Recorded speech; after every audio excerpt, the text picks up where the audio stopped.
আমাৰ বিফেপ দল হিচাপে অহা 25 তাৰিখৰ পৰা এই ফেব্ৰুৱাৰী মাহৰ 25 তাৰিখৰ পৰা ডিষ্ট্ৰিক্ট ৱাইজ আমি মাছ ৰেলী লৈছোঁ। মন্ত্ৰী ডাঙৰীয়া আহি আছে অসমত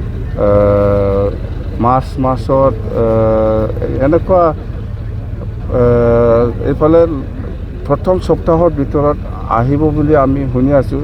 যদি প্ৰথম সপ্তাহ নহয় ছেকেণ্ড উইকতো আহিব পাৰে। যেনক কোকৰাঝাৰ গেলেম্পু যিটো ৰেলৱে ট্ৰেক ৰেলৱে লাইন সেইটো ফাউণ্ডেশ্যন কৰি যাব। তো মোৰ এটাই কিবা যেহেতু বহুত বছৰৰ পিছত ভাৰতৰ প্ৰাইম মিনিষ্টাৰ নৰেন্দ্ৰ মোদী ডাঙৰীয়া আহি আছে, আমি BTCৰ কাৰণে কিবা একটা ভাল পেকেজ আমাক কাৰণে যাতে দি যায় তাৰ কাৰণে মই অনুৰোধ কৰিম। কি ভাল পেকেজ দিয়ে সেইটো পিছৰ কথা হ'ব, কিন্তু আমি অনুৰোধ জনাম যে BTC-বাসী ৰাইজৰ কাৰণে ভাল এটা পেকেজ দি যাওক বুলি আমি অনুৰোধ কৰিম। নিৰ্বাচন আহি আছে, সকলোৱে শুনি আছে, কেতিয়া হ'ব সেইটো আজিলৈকে ডিক্লেয়াৰ হোৱা নাই।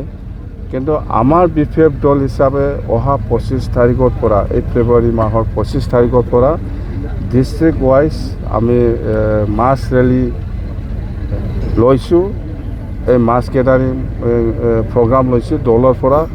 তেতিয়া আমি গম পাম কোনটো সমষ্টিত আমি দলে কিমান ষ্ট্ৰং। যেনিবা গোসাইগাঁও সাব ডিভিজন হিচাপে আমি একবাৰ ৰেলী কৰিব 25 তাৰিখত, ইয়াৰ পিছত পৰ্বতজৰাত কৰিব, ইয়াৰ পিছত কোকৰাঝাৰ কৰিব, ইয়াৰ পিছত খাজলগাঁও, বিজনী, এনেকুৱা 10টা জিলা হিচাপে আমি একদিন সময় লৈ পেলাই মাছ গেডাৰিং কৰি ৰেলী কৰিব বিচাৰিছে। তেতিয়াই মই গম পাম যে কোনটো সমষ্টিত বিফেপে জিকিব পৰা অৱস্থাত আছে।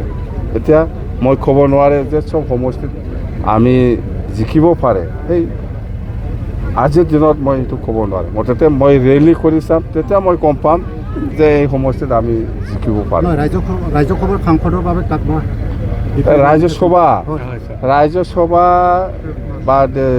ৰাজ্যসভা এই মাৰ্চৰ ভিতৰত 3টা চিট খালী হ'ব বুলি কৈছে।